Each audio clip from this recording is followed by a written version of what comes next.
Hello, hello, hello. How are you guys doing today? It is very, very early for me.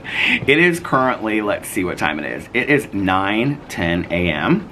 on Tuesday morning. I got up very early this morning. I was up by like 6 o'clock this morning, sitting out here, drinking my first cup of coffee, doing my prayers, my meditations, and my gratitude list for the day. It's interesting whenever I say that, I get so many people that ask me about that process of what I do, you know, and it's something that I've done since very early recovery. And since this video is going to be about sobriety, talking about Jaclyn Hill's video that she came out and talked about 5 things that have helped her stay sober. I watched the video and I have some thoughts about that. I have some thoughts about Jaclyn Hill in general that I want to talk about.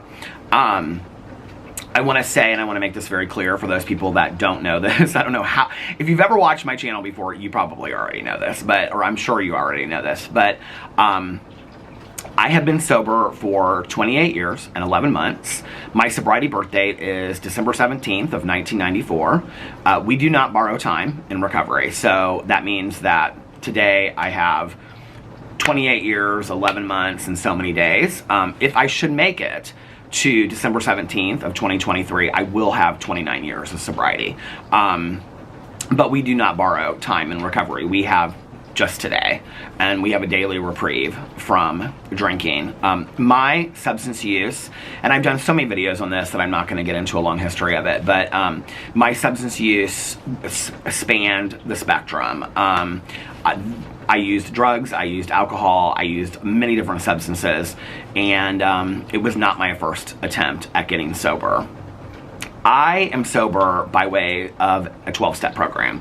I'm actively involved in a 12-step program. I work steps. I have a sponsor. My sponsor has a sponsor. I have a home group, which means I have a meeting that I go to regularly. I'm committed to doing service work there and sponsoring people and things like that. So I'm very active in a 12-step program. That's how I got sober. I know that there are many, many other ways that you can get sober today. That is just what works for me. And, you know, it's interesting because I feel like today in society, there is kind of like a really negative connotation towards 12-step programs. And I have to tell you that when I got sober, it wasn't like, hey, I'm so excited to go to a 12-step meeting, you know, and things like that. It wasn't like that was what I had planned to do for my entire life, was walk into the rooms of a 12-step meeting and, you know, and whatever. And I was 22 and a half years old when I got sober. I'm 51 years old now. And so, you know, when I first got sober, there weren't a lot of people my age that were sober. Today, that is completely different. There are tons of young people that are getting sober and have been sober for quite some time. I'm going to reference that a little bit later in this video because I've taken some notes.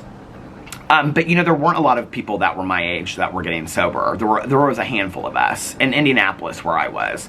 So the majority of the people that were around when I got sober were 20, 30 years my senior.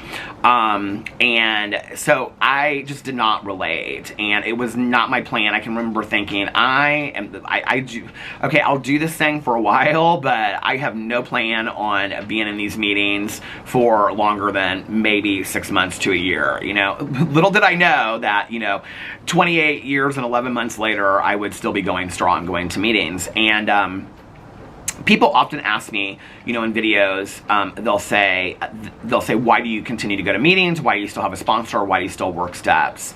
I do that because the people that have what I want in recovery, the people that have been sober 30, 40 plus years, of which I have been so blessed to have been surrounded by so many of those old timers, and that's what we refer to them as, that have really paved the road before me.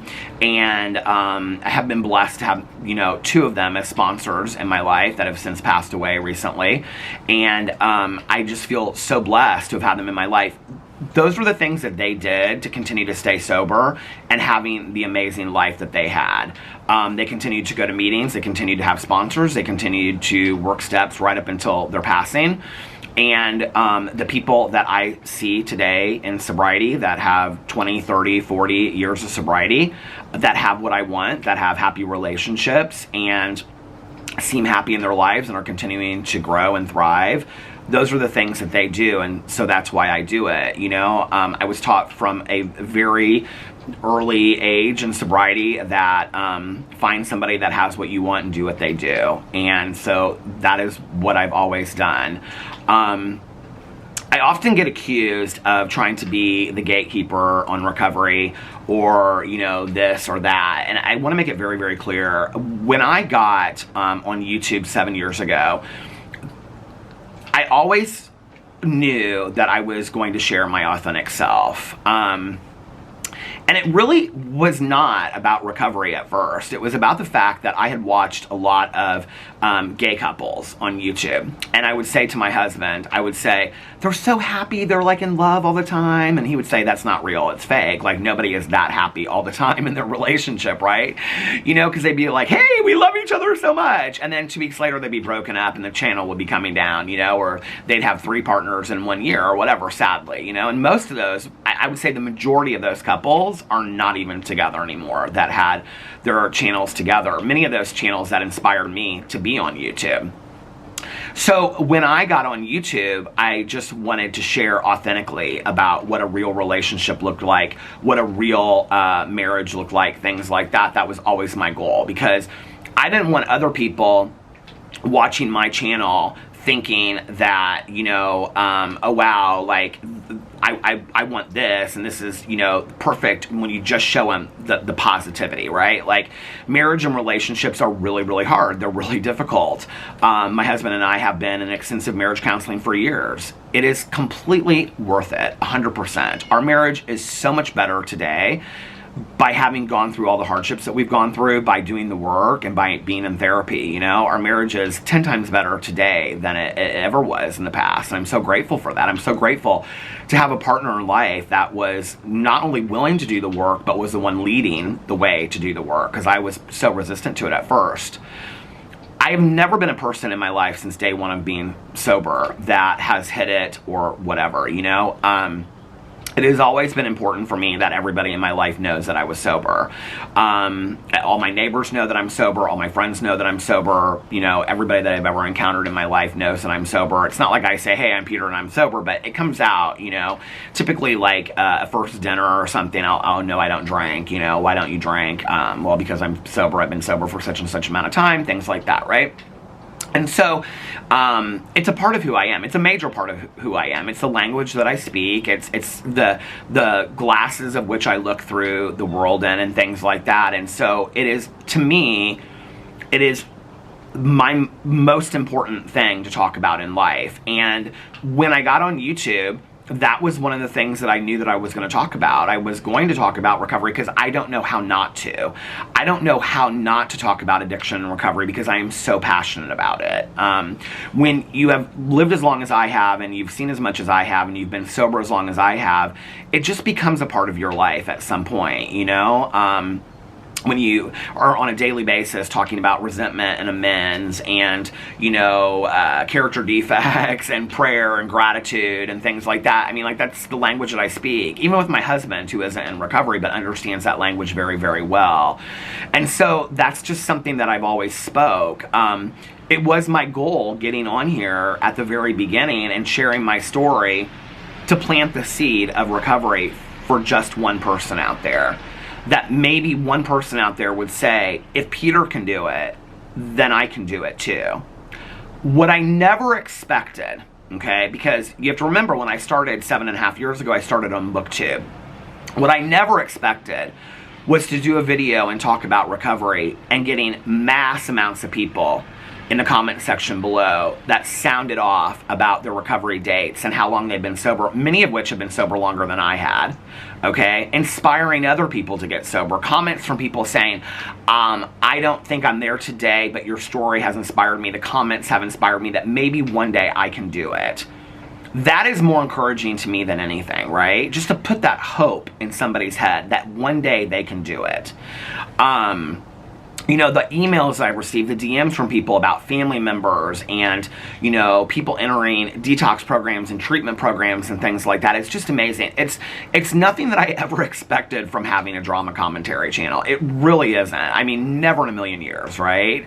And so I've always said that, you know, when people come to me and they talk to me about their channels, right? And they'll share something very personal and whatever, I've always said, if you only impact one person, you've done your job. Like, you've done your job by sharing your story. And I'm a big believer in turning your wounds into wisdom and sharing your stories, no matter what your story is about. No matter if your story is like mine, like, you know, addiction and recovery, or I've talked a lot about OCD and other things, or marriage counseling, or grief, like with my mother's passing and other people in my life. Or if maybe your story is about eating disorders or mental health, or maybe your story is about going through a breakup, or whatever your story is out there, right? If you share it authentically, that is your story. Nobody can take that away from you. You know, even if you're not a YouTuber or a TikToker or whatever, maybe if you're just sharing that with somebody at the grocery store that asks you, you know, or somebody at your church, or somebody that you see in your neighborhood, you do not know who you are impacting by sharing your story with somebody else. And so I wanted to make sure that I said that. Now, because I know that this is probably going to come up in the comments, one of the things that I have said for years and years and years, and it's interesting because I get a lot of comments about this. I think people misunderstand what I'm saying, right? Because I get a lot of comments, people will say, well, I don't want to be offensive to this person. I don't want to wish death on them and things like that. I made the comment that to say negative things, or to do this or to do that, or speculate about somebody's recovery is to wish them death, okay? What I'm talking about in that terms is, when you have somebody that identifies as an alcoholic or an addict, and that's important, okay? First of all, I just want to say that they identify as an alcoholic or an addict, right? You know, we have something in recovery that we talk about as qualifying. And qualifying is, I believe that I'm an alcoholic because, I believe that I'm an addict because, these are the reasons why. Because I tried to quit on my own and I couldn't stop because of this, because I drink for these reasons, because I drug for these reasons, because these are the things that it does for me, right? Like, there's qualifying reasons. You know, for example, I'm watching right now 1,000 Pound Sisters, and Tammy Slayton, I haven't gotten to the end of season 4 yet, but Tammy Slayton is seeing a psychologist, and one of the focus around that is for the reason of having to go through psychology to understand her eating addiction, her food addiction, right? And the therapist is really pushing her on, why is it that you eat? What do you get from it? What does it do for you? And she's so resistant to talking about that, right? And it's so painful to watch, because I've been there. I've been that resistant about wanting to talk about trauma that I experienced in my childhood, or things that I've gone through in my life, right? That I experienced, that those were the things, or insecurities that I had, or lack of confidence, that when I drank or when I drugged took that away from me, right? Like, I could forget it, it muted it, it made me a different person. I could be whoever you wanted me to be. I could be whoever I wanted to be. And so to see that, you know, is like so painful. And that's one of the reasons why, like, when we talk about qualifying, you know, like when people I've worked with, you know, will say to me, like, when I get a new sponsor, the first thing, and a sponsor is somebody that is a guide through the 12 steps. Every time I've got a new sponsor, they'll say, tell me why you think that you're an alcoholic or an addict, you know? And then that's me explaining to them, that's qualifying, right? So it's important that I make it clear that when I'm talking about this, I'm talking about people that identify as alcoholics or addicts. I'm not just talking about people that say, well, I quit drinking, or drinking was a problem for me for a while, but I can drink. I'm talking about people that identify as alcoholics and addicts, okay? To speculate about their addiction, and what I mean by that is to say, I don't think they're sober, or to call them words like crackheads, or to use the terms alcoholic or addict in a negative connotation, or to put them down, or to say, well, they're not anything but a drug addict, or to shame them for that, or whatever, right? Like the TikToks that you see of people taking videos of meth addicts and things like that. I have never in my life witnessed shame and guilt getting somebody sober, ever. Those videos make me sick to my stomach. I've never in my life witnessed shame or guilt getting somebody sober. In fact, one of the things that we say in recovery is that shame and blame are they're not tenets of our program. And so when I see those things, when people are saying, oh, well, this person's nothing but a dirty addict, or that person is this, or, you know, this horrible alcoholic, or that, whatever, like, that just is chills down my spine, in all honesty. Because what you're saying to that person that is a self-identifying alcoholic or an addict is that you are so low that they are wishing death on you. That's what I mean by that, okay? To reach out to somebody and say, as a friend, as a sibling, as a spouse, as a parent, grandparent, whatever, and say, hey, like, I'm really worried about you.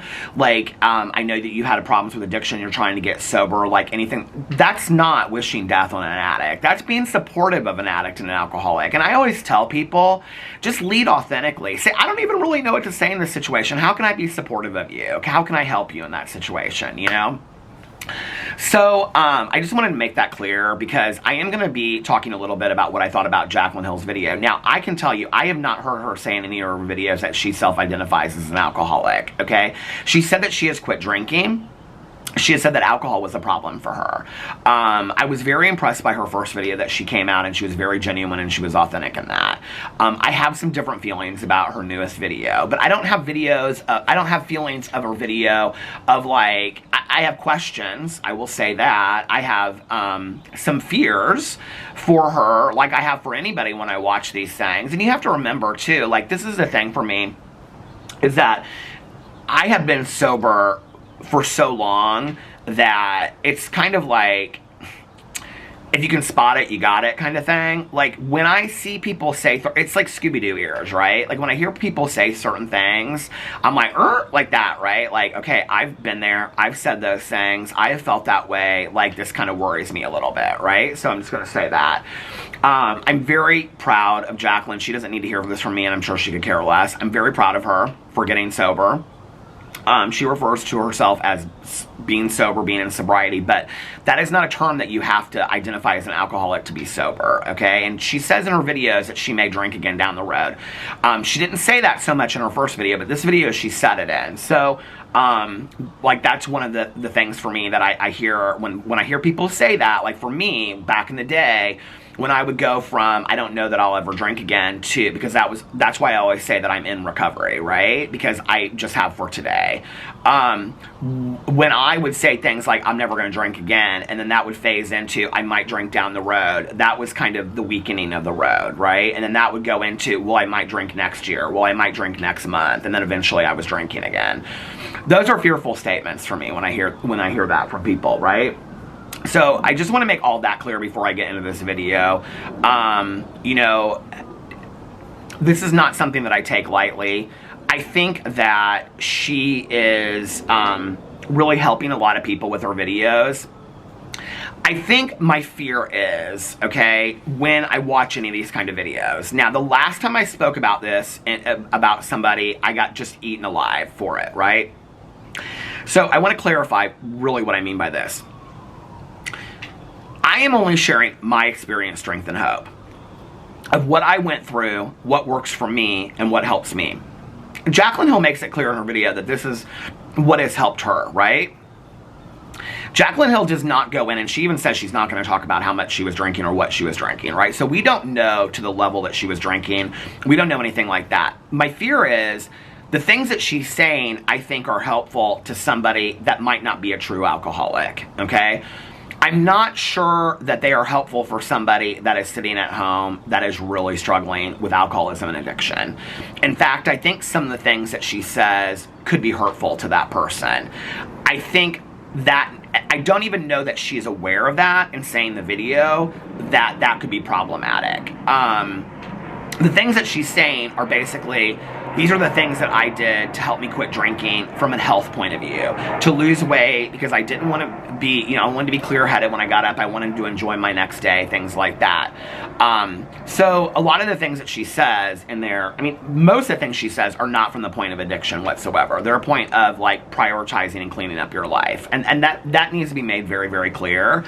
Because if you are sitting at home and you have a serious alcohol issue, okay, to the point where you cannot quit on your own, you are alcohol dependent, you need to see a doctor. People do die, okay, from DTs and other issues from trying to quit drinking on their own. People do die. It is very, very serious. Whether you are using hardcore substances, alcohol, whatever, people that even use over-the-counter stuff and get hooked on it, okay, you need to see a doctor. Okay, and she has seen a therapist. I'm sure she has seen a doctor that is guiding her through this process. I think that is vital, okay, to say that somebody needs to see a doctor before making life decisions. If you are somebody that is drinking even 2 to 3 times a week on a pretty heavy basis or regular basis, you need to see a doctor, okay? You have no idea the health complications that you could be putting yourself through. I have seen friends of mine that have died that were not daily drinkers, not daily users, that did not realize how dependent their bodies were on the substances that they were using. So it is very, very serious. And I would say that without a doubt, that anybody that is thinking about quitting drinking or quitting a substance, unless it is just casual use, you must seek a physician's advice for this, okay? So anyway, there were a couple things I wanted to say before I actually got in this video, because I was just kind of like looking at some of her stuff, and I was looking at some of the comments, right? And some of the comments were saying something to the effect of like, well, where are your makeup videos and stuff like that? You know, because Jaclyn had come out in this video, and two things that she had said in the video was that she couldn't wait to get back to making makeup videos. That video came out about 3 or 4 months ago. We haven't seen really any makeup videos since then. We've seen like a get ready with me of all of her favorite Amazon linked products, all of her linked products that she had in there from Sephora and Amazon and things like that she was making money off of. But then since then, it's been like an Amazon haul, and it's been 2 Jaclyn's Journey videos. We haven't seen any of these makeup videos that she could not wait to get back to doing, okay? This is where Jaclyn Hill gets judged so highly for lying, and she says, I'm not a liar. Jaclyn came out in a video and she said she could not wait to get back to what she loved doing, which was doing makeup content, okay? And I'm not talking about makeup content. To be honest with you, I'm so tired of it. I was looking at a Tati Westbrook video the other day, and she did like, you know, this get ready with me, and literally 10 products linked underneath there. I am so tired, and honestly, I am not somebody that sits there and watches a tutorial and follows a tutorial. The majority of people that I knew that were followers of the beauty community back when I started covering beauty drama were people that loved to just like, I don't know, you know, have a Diet Coke at the end of their day when they were on their weekends, and sit down there and watch like a Jaclyn Hill get ready with me or a Tati Westbrook get ready with me, and just sit there and follow the tutorial and do it on their face. You know, they love to try new makeup, they love to do all that kind of stuff. Every person in the makeup industry, every person that I see in every video, it is all just sell, sell, sell, sell, sell. And in fact, in Jaclyn Hill's video about her 5 tips on stopping drinking, she links many affiliate links, not disclosed appropriately, and right in the middle of the video, she does what looks like a sponsorship. I don't know if it is or not, because she doesn't disclose it as a sponsorship, but she does have an affiliate link with it, which she doesn't disclose appropriately in the middle of her life change video. And I'm like, this is unbelievable. Like, y'all are so money hungry, you cannot even make a video, okay, without having to link some products to it. And I just want to put this in perspective for you guys, okay? Because I was looking just before I came on here because I wanted to prove a point, right? So I did this video on my review channel, and I linked these candles that I said are the world's best Christmas candles, okay? I love them. They're called like Santa's Natures or something like that. You can go back and look at the video. The video is currently sitting at 2.4 thousand views. 2,400 views, okay? I sold a lot of those candles. I disclosed appropriately. I put it up in the screen, I announced it in my video, and I linked it appropriately in my video. Okay, I did everything 100% correctly. I went overboard of how you're supposed to do it. Okay, you're supposed to do 2 out of 3 things. I did all 3 things and more. Okay, just to prove how easy it is to do it. Now, for 2,400 views, I sold actually quite a few of those candles. But you don't make a lot of money off of Amazon. Okay, you make between like 2 to 5%, depending on the product that you're making, right? And they also send out these emails. I actually just got an email yesterday. Hold on a second. Let me see if I can find this. I just got an email yesterday from Amazon. Hold on. Let me look up here because I know that I saved it. Amazon Influencer Program. This is from yesterday. Earned during one of the biggest shopping events of the year. This is total proof, right? Here it is. Just yesterday I got this. And so what they do is they have products that you earn higher percentages on. So instead of earning from like 2 to 5%, you earn like 10%. These candles that I was talking about, because I believe in them, were not at that. But people tell me to link stuff all the time. They're like, Peter, you should link stuff. You talk about stuff all the time that you believe in, on and on and on. You should link it. I don't, okay? Rarely do I ever link anything. Those candles were the first things I linked in a long time, okay? But just to put this in perspective for you, it is really hard to make a lot of money off of Amazon because the percentage rate is so low, okay? When you have places like Sephora, Like to Know It, things like, or not Like to Know It has those links on there, but like Neiman Marcus and things like that, where Saks Fifth Avenue, where their affiliate link programs are like 10 to 20%. Okay, Amazon is 2 to 5%, and typically more like 2 to 3%. Okay, it's really difficult to make a lot of money. Like, you would have to sell a lot of those. On those candles, on that 2,400 viewed video, 2,400 viewed video, okay, I made $100 off those candles. Well, it was actually more like 115, okay? Now, if you take that times Jaclyn Hill getting, let's say, minimum of 120,000 views on a video, and I'm going to be fair and say she puts 10 links on there, okay? And people buy it at the rate that they're buying those candles on my review videos, not even on a drama channel video, on a review video, if they're buying her links, she's making between $6,000 and $10,000 per one of her linked videos, on top of the AdSense that she's making, on top of the sponsorships that she's making.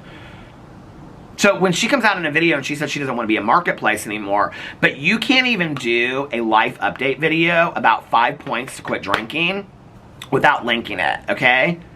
And I could link stuff all the time in my videos. I could constantly, I mean, I do review videos. I yesterday just did a haul of like 6 products from Amazon. I don't link none of those products. People actually get upset with me. They're like, could you please link the products so that I know where to buy them? But I don't even want to link them now, okay, without an affiliate link, because I don't want people to get confused and think it's an affiliate link and it's not. I used to just link that stuff and just put the link in there so people can go find it.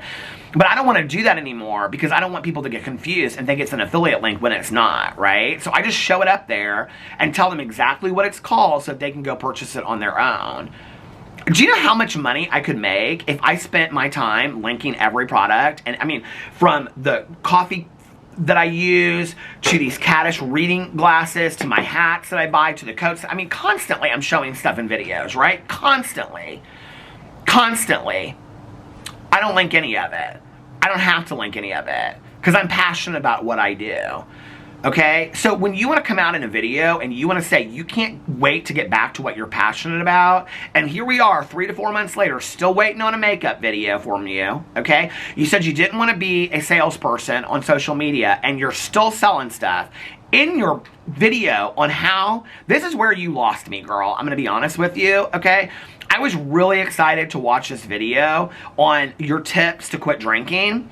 But then halfway through, you're talking about you can't sleep, okay? And then you go into this whole product, and I had already read your description box, so I wondered when this product was going to come that you didn't disclose appropriately, okay? And the link on there is Jaclyn Hill on YouTube on the end of it. And I'm like, and you say in the video, we're going to get to this in a second, about how you couldn't wait to work with this product because Jordan got it in PR, okay? The career that you handed your husband that he got, okay, in PR, this stuff that you couldn't wait to work with this company. So you know that you're working with this company. You know that they either gave you a sponsorship or an affiliate link because you say that in the video, but you don't disclose in the video that you're working with them. You don't disclose that it's an affiliate link in the comment. You say it under, you don't disclose where it's appropriate. You say some of these links are affiliate links. We don't know which links, girl.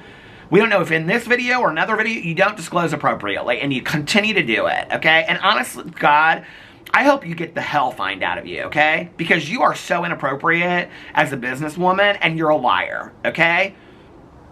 So while you're working on your mocktails late at night, you might want to work on your lying issues as well, all right? Because those underlying issues that you have, that you say that those are reasons in your life that has caused you a lot of stress, might be some of the issues that you might want to work on as well. Because I can't take you seriously, to be honest with you, when you get in a video to try to help people, and halfway through the video, you're doing an ad. I was out at that point. But I continued to watch it because I wanted to hear what you had to say, to hear how valid it was. So I gave you the benefit of the doubt, okay? But if you want people to take you seriously at all, and you've come out in a video and said, I don't want to be a salesperson, and you're literally doing a video to help your audience on 5 points that helped you quit drinking, and halfway through it, you do a non-disclosed ad. Not to mention, I went there and looked, and you have like 6 other products that are not disclosed appropriately in your video. You have underneath there, it says some of these links are affiliate links. That's not, it's supposed to be above the link. It's supposed to be clear and conspicuous, and they don't have to hunt for it, okay? You have it underneath the links. You know this, girl. It's not disclosed appropriately, okay? So you have 7 links of products that you have used. Bath salts, all this kind of stuff, a sponsorship that you would not disclose in this video. I don't know if it's a sponsorship. We don't know, right? You have to disclose if they send you those products. You show them. You said that they got them in PR. You didn't disclose in the comment section that they sent them to you. You have to disclose that as well. Girl, I don't know, like, it's just, to me, I just was like, I watched this, and I just was like, okay, here we go. It's the same old Jaclyn Hill. It's the same old Jaclyn Hill, right? To be honest with you, like, the battery stopped. You know, here's the thing. So many people say to me, like, when I talk about disclosing affiliate ads and stuff, they're like, Peter, why don't you just, like, I don't care that much, you know? I just really don't. You know, I was talking last night in my vlog, and I said something to the effect of, like, that I took Sunday off, and I really enjoyed just, like, sitting around and binge watching 1,000-Pound Sisters and taking a nap with my husband and my dog and having brunch and whatever. And I said I might take some days off this month and whatever. And I said I know the go-to is people are going to be like, because whenever I take a day or two off, I always get, like, YouTubers that will reach out to me and be like, you know, like, it's AdSense month and whatever. I'm like, I don't... Like, that's not the end all for me, right? Like, don't get me wrong. Like, I love that this is my career. I feel like I'm blessed that this is my career. I gotta sit on my front porch and talk to you guys, and that's my career. Like, I feel so blessed about that, right? But it's not all about that. And maybe it's when you get a little bit older, you realize it's not all about how much coin you can make, you know? I don't know. I just, and I feel a little bit like if every video I did, okay, of showing my Amazon haul, if I was so focused on the links to all of it, or on reviewing something, you know, I was just focused on the link and trying to sell that product to make money off of it, that it would take away a little bit from the enjoyment and the passion that I had in doing it. And I think that's what these people have really lost. Because if you look over time, 5-10 years ago, these people were not linking every product. They were getting sent a lot of things in free PR and trying them and giving more honest reviews, but like literally every video they do anymore, every video they do, I don't care if it's Manny or Laura or Tati or Jaclyn Hill or whatever, every video they do has 10 to 20 links in it. Every fucking video. They're all salespeople. They don't care. They don't care anymore. I don't blame y'all for not watching them. I wouldn't want to watch them anyway. I mean, literally, you're watching a QVC ad, okay? That's why people ask me all the time, like, who do you watch? I watch authentic YouTubers that aren't trying to sell me a bunch of shit. That's what I watch, okay? It's one thing to come out every once in a blue moon and do a favorites video and link 20 things. Like, maybe, like, once every 3 to 4 months to do that, if you're doing consistent videos in between. But when you're doing a video every 2 weeks, and every video you're doing has consistent affiliate links that you are not disclosing. First of all, even if you are disclosing it in there, if every video that you're doing is from a sales point, I don't even care if you're disclosing it appropriately. My opinion has changed about that, and my opinion can change at a moment's notice, like my friend Tawny Jean says, okay? I think that's great. Make your coin, whatever, okay? But my opinion has changed about that. If every video that you are doing has 10 to 20 affiliate links in there, then what that says is that all you care about is the money, okay? You've lost the passion for what you're doing. Jaclyn Hill should just come out in a video and say she don't want to do makeup anymore, right? Because you know, in a month or two, we're going to get another video and she's going to say, I really miss doing makeup. Girl, blow it out your ass, okay? You don't care about makeup. You never wear makeup anymore. Nobody cares that you don't like makeup. Just come out and say you want to do a lifestyle vlog. That's what you want to do. She said in her video, the next video that she's going to do is a weight loss video. So her channel is turning over into a lifestyle vlog. That's totally fine, girl. But don't get out in a video, okay, to explain why you're changing your business and say that you're going to come back and do what you love, which is makeup videos. It just proves you're a liar is what it proves. I'm over it, to be honest with you, okay? I don't take anything that she says seriously. So then, okay, let's get in this video. So she says in the video at the beginning of it that she's gotten a lot of questions about how much she was drinking and she doesn't want to answer that question maybe in the future. I thought that was kind of an interesting response. You know, this is one of the things I've always said. I'm not sure. I made this coffee in a French press. Did I share that at the beginning? It is so good, you guys. I made like the perfect cup of coffee. I truly did. I'm not sure that I could have been. I honestly don't think that I could have been on YouTube when I was in early sobriety. And it's interesting because I'm just sharing my experience, strength, and hope. One of the reasons why, and, you know, I never say what program I'm in, okay? one of the reasons why is because I'm not a representative of that program. I'm just a member of that program, you know? I think, like, I see a lot of people in early sobriety take to TikTok, take to Instagram stories, take to YouTube, and they're sharing their recovery story. I don't know that I knew enough about, well, I know I didn't know enough about recovery my first 2 years sober, okay? To be teaching nobody, okay? And a YouTube video and leading the masses. I didn't know enough about it, okay? I knew not to pick up, and then if I felt like picking up, to call somebody. That's about all I knew. For me, it was minute by minute sometimes, okay? But I don't know, maybe I'm a different kind of alcoholic or an addict. For me, it wasn't even day by day. It was minute by minute sometimes. I've shared that story on here before about, you know, like, sometimes I just sit there and I have my drug dealer's numbers on a piece of paper, and I have people from meetings on another piece of paper and things like that, right? I don't think that I could have talked about my sobriety in early, and I don't think I could have gotten in a video and talked about sobriety in my early sobriety. I just don't think I could have, okay? I don't fault her for not wanting to talk about the amounts that she was using. It's easy for me today to get in a video and say, I was drinking a 1.5 of Jack Daniels a day, plus 440s, and, you know, all this kind of stuff. I mean, that's easy for me. Because it's not about that to me today, right? Like, you know, it's not about the drinking, it's about the thinking today. And I totally realize that. I've realized that for 26 years, you know, that drinking is but a symptom of our problems. I get that today, right? Like, I didn't get that in early sobriety. It was so much to me. She even says hand to mouth in here, or you know, hand to mouth. But it was so much about that to me. It was just like, what do I do to just stop this, right? Just to put it down. That was what it was about in early sobriety to me. Today, I know it's not about that. I know that I was drinking because of the underlying issues. That's why when you work a 12-step program, the first step in any program is the only one that mentions the substance. And I don't care if that's alcohol, drugs, gambling, sex, or whatever. Only the first step is the one that will mention anything to do with the substance. The rest of the steps have nothing to do with the substance. And that's because it's not about the substance, okay? It's about what's going on in our minds and our head and things like that. It's a thinking disease. It's not a drinking disease or a drugging disease and things like that, right? That's a symptom of that. I don't know that I could have got in a video and given you guys my drug history at 3 or 4 months sober. I think I would have been terrified to do that. I couldn't even do that with my family. So I don't know that I don't know.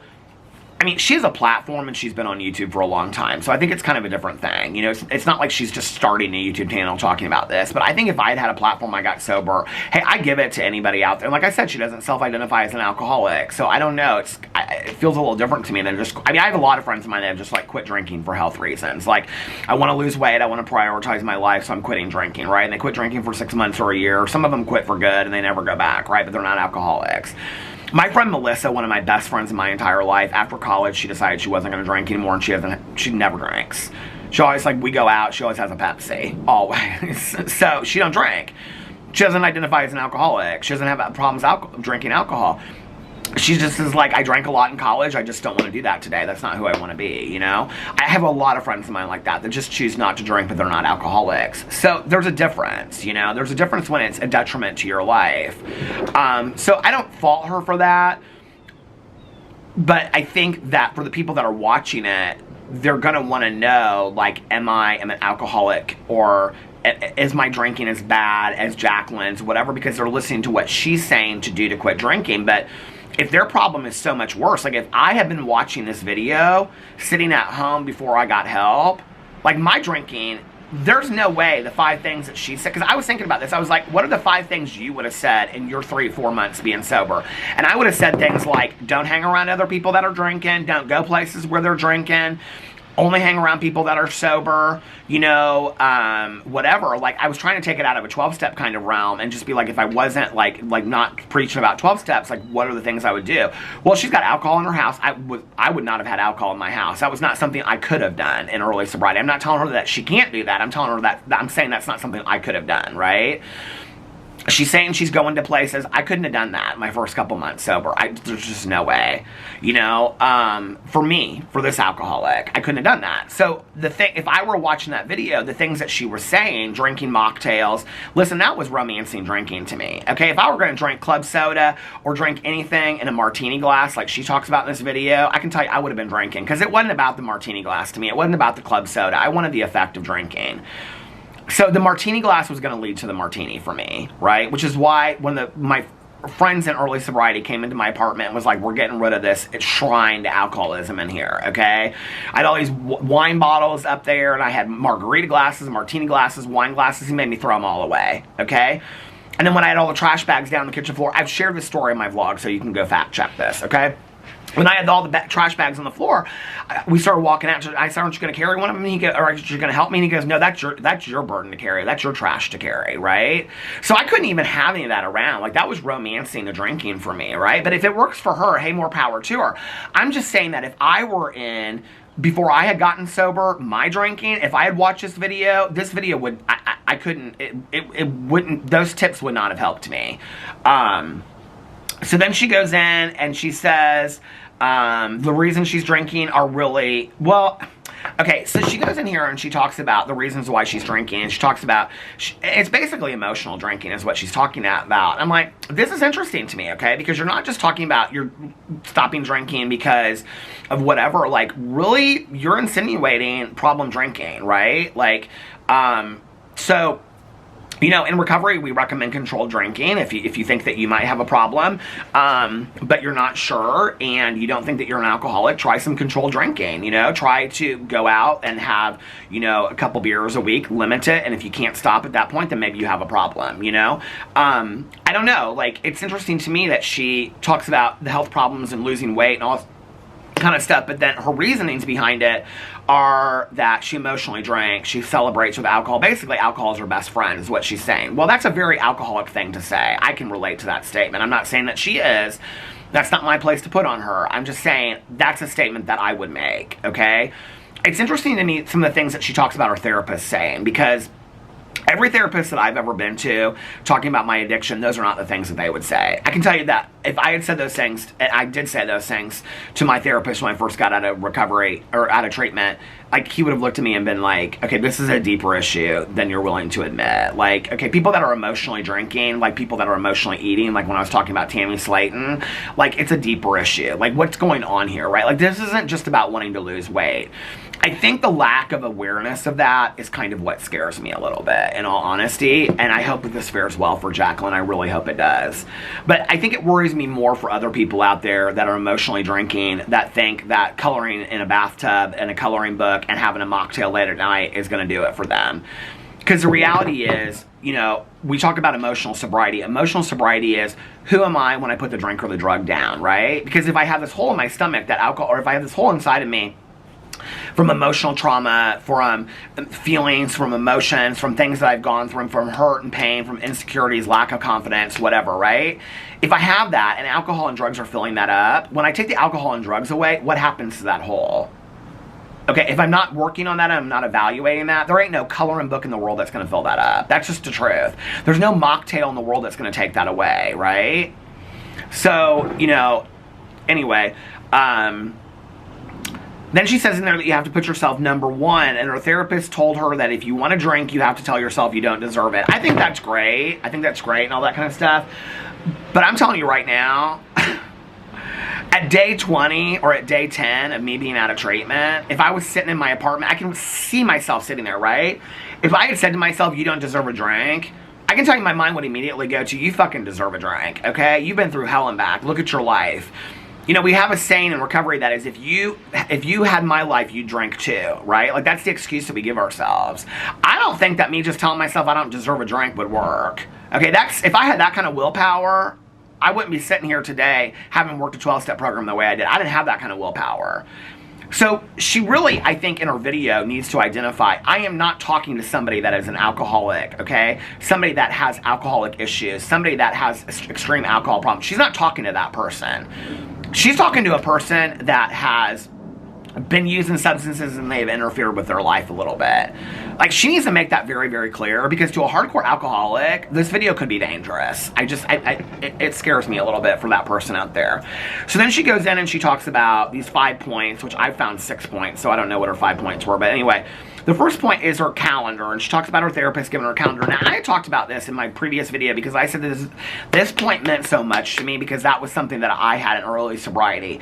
And I counted off each day for 2 years that I was sober, right? And like I would get up every morning, and that morning I would write down how many days I had been sober, right? And I did the same thing she did. She says in there she wouldn't give herself a start till the next day. Well, I did that with counting myself. The next day was when I counted the day, right? So I totally understood that.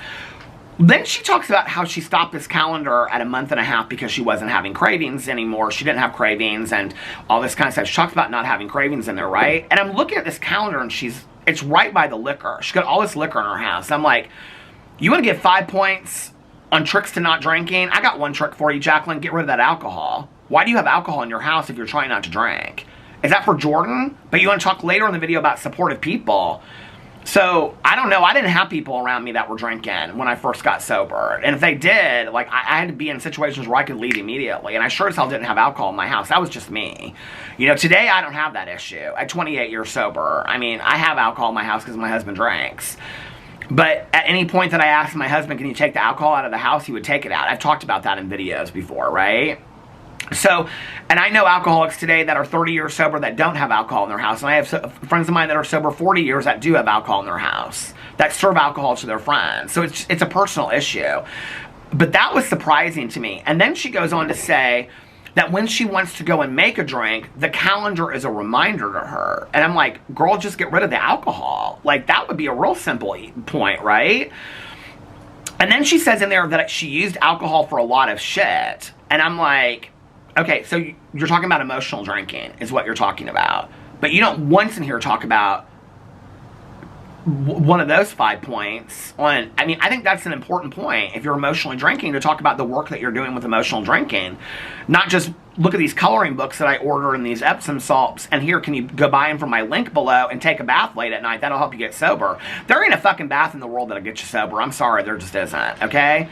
It's like people that come to me all the time and are like, I have loved this person so much in my life. Why don't they get sober? I love them. There is not enough love in the world to get somebody sober, okay? Period. End of story. I wish love would work. If love worked, we wouldn't need therapists, counselors, 12-step programs, and treatment programs, okay? We just wouldn't. If love were enough. So if love is not enough, ain't no 12-step, there ain't no coloring book, okay? I don't care what kind of Christmas coloring book. I don't care what kind of mocktail. I don't care whatever. If you truly are suffering from an addiction. So she must not be. I don't know, okay?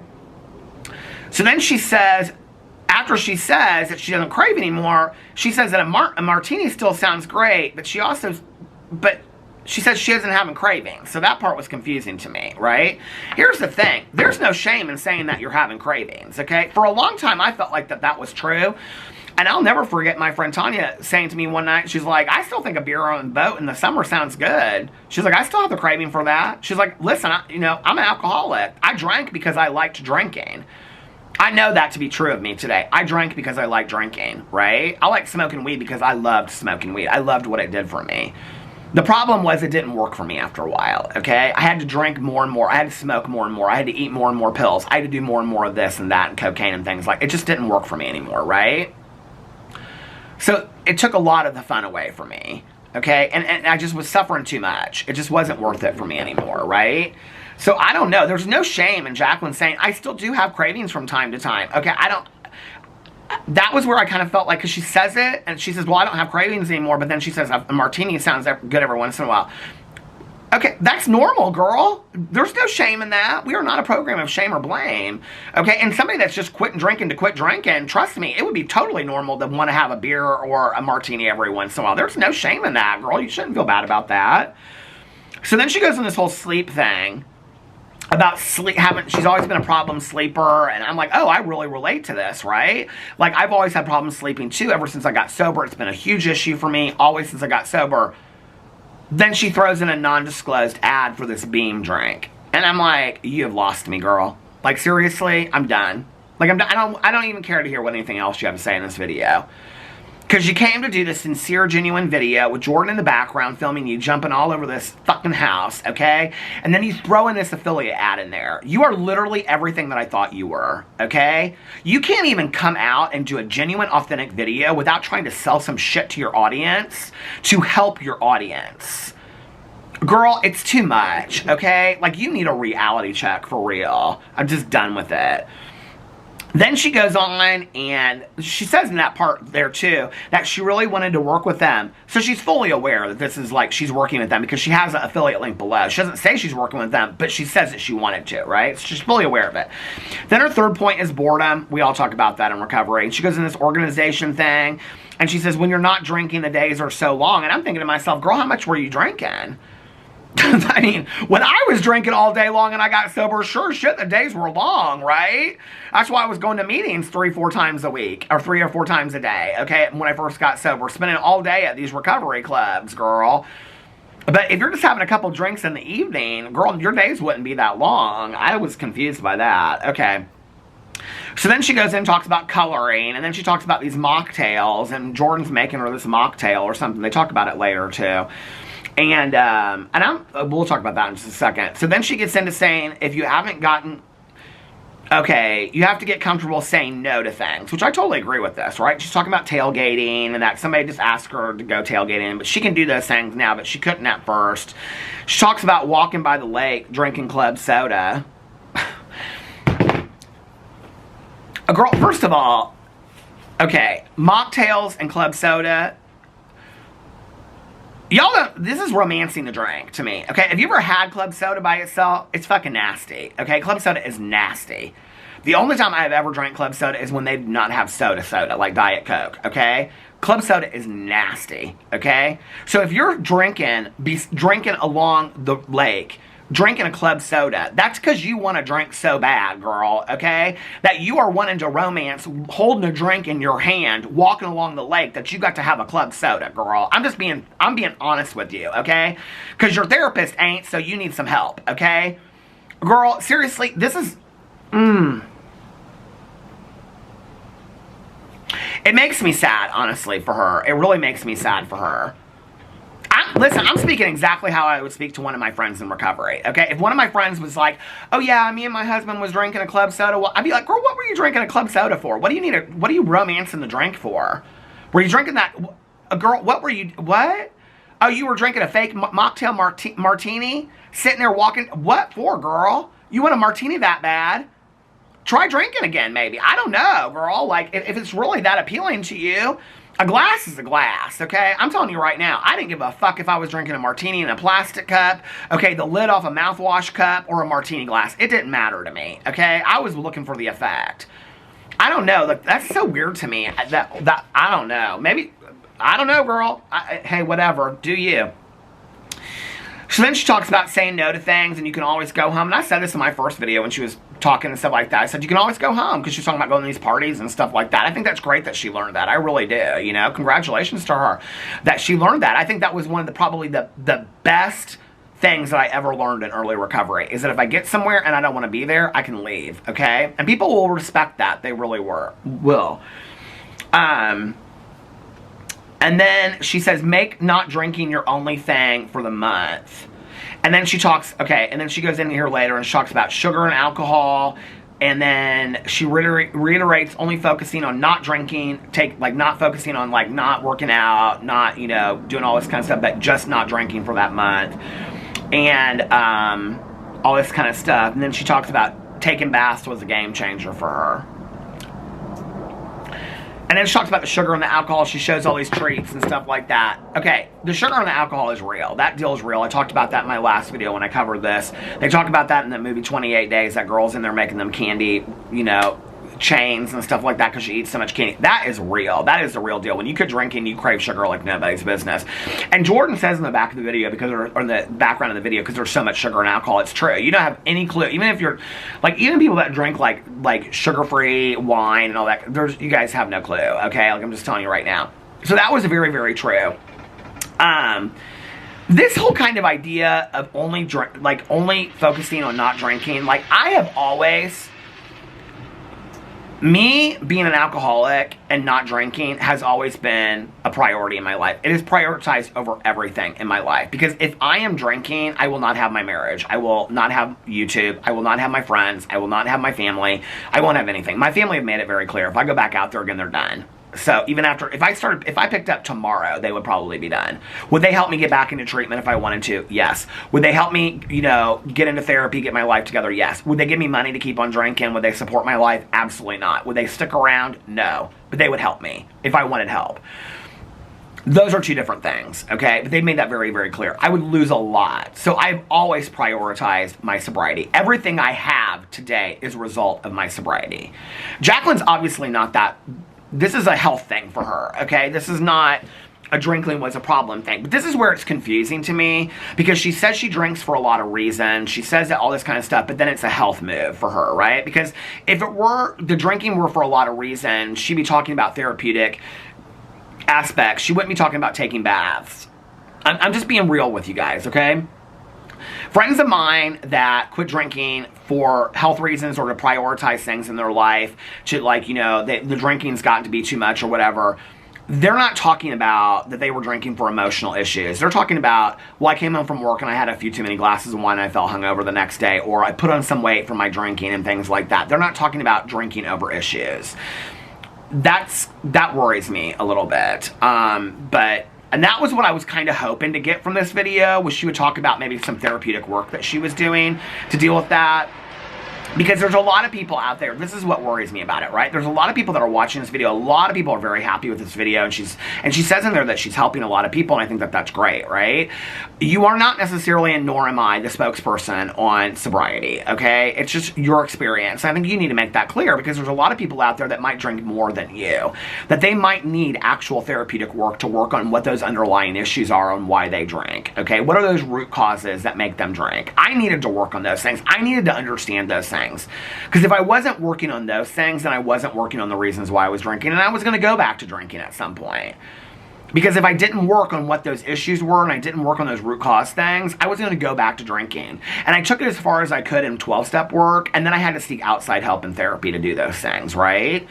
So if you're not working on those issues are still there. Eventually, sooner or later, you're going to start drinking again. You're going to pick up. That's my fear for anybody that doesn't work on these things, right? And I've said that in multiple videos before, not talking about Jaclyn, but talking about other things.